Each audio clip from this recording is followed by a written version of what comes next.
Gaya ng kasunduan sa Amerika, may bersyon na rin ng VFA o Visiting Forces Agreement ang Pilipinas at Canada. Nakatutok live si Rafi Tima.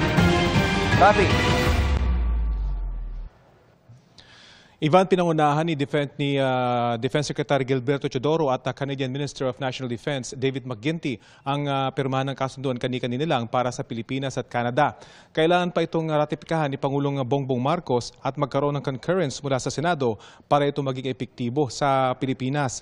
Sa pamamagitan ng kasunduan, magkakaroon ng legal na basihan para sa mas malapit na kooperasyon sa pagitan ng dalawang bansa pagdating sa military training, information sharing at pagtugon sa mga kalamidad.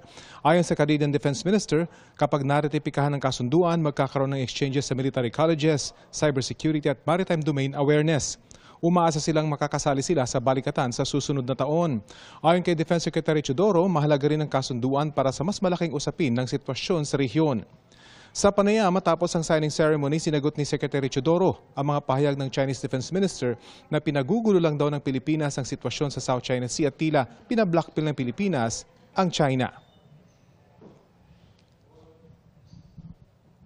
Would you offer to talk to somebody who slammed your country that way? Of course not.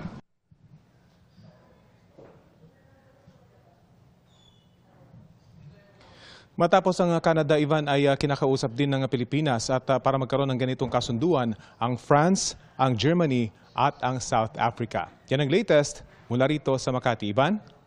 Maraming salamat, Rafi Tima.